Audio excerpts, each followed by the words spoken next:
80% of prospects I talk to become my clients. And I do that without ever sending a proposal. That number used to be around 30 or 40% before. I would spend 5, 6, sometimes 8 hours per prospect. Custom strategy, design mockup, detailed pricing, packaging everything in a perfectly polished PDF, sending it over and hearing nothing back. And for years, I thought that the problem was the proposal itself. So I kept making it better, more polished, more comprehensive, more time consuming. The close rate never moved. Then I stopped sending proposals entirely and everything changed. I kept trying to fix what was inside the proposal. Turns out the proposal was the thing that needed to go. Here is the exact process I replaced it with, and why most agencies and freelancers' proposals are designed to fail. Here is what nobody talks about. The moment you send a proposal, you lose control of the conversation. Your prospect opens the proposal, no context. No you there to explain the thinking behind the strategy. No chance for them to ask questions while their ideas are fresh.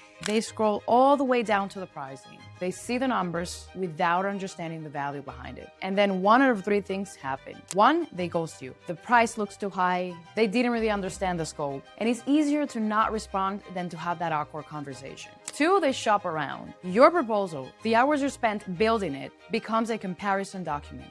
They send it to other agencies and say, can you do this cheaper? You just handed your strategy to your competitor for free.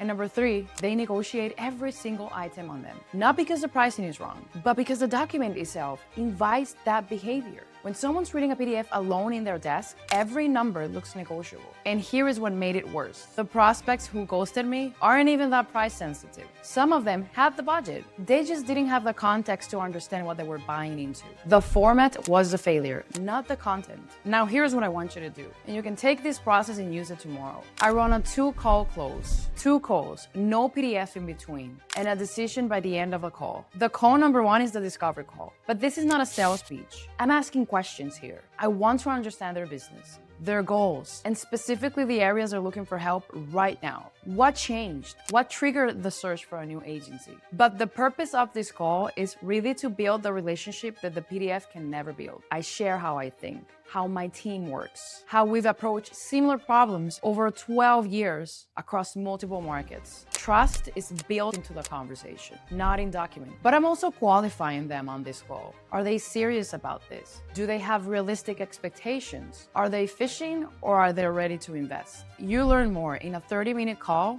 than you ever will from an email inquiry. And one thing I've learned is never ask the budget directly on the call. Clients won't give it straight to you because they think that whatever number they say will become your price. You don't need that number yet. What you need is a relationship.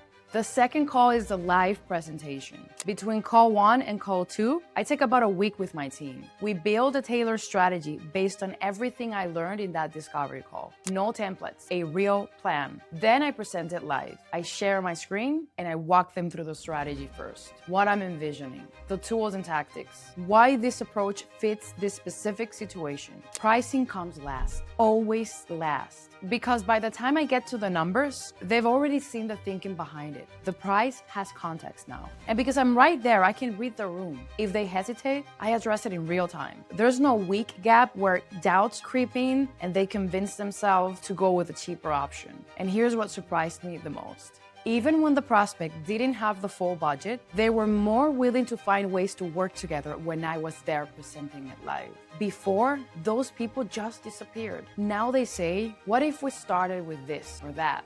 That conversation never happened over email, ever. Now this process only works if you protect it. So I have 3 rules I never break. If a prospect won't make time for a discovery call, they're not my client. I don't care how big the potential client is. If someone says, just send me the proposal, that tells me everything I need to know right there about how they value this relationship. They're just shopping. They're not partnering. Then I never participate in RFP cattle calls. If a company sends out a request for proposal to 5 different agencies and they don't want to meet with any of them, I'm out. That process is designed to commoditize you. You become a price in a spreadsheet. And whoever's cheaper usually wins, which means everyone loses, including them. And finally, I need to present it to the decision maker. If a person on the call does not have the final say, then the call becomes this relay race meetings where my message gets diluted every time it passes through another person. I've learned this the hard way. I'll share it with my partner is where the deal quietly dies. So if you're spending hours writing proposals and wondering why you're not closing, ask yourself this. Are you giving people a document or are you giving people an experience? A document is easy to ignore. An experience is hard to forget. Thank you for watching and I hope you stick around.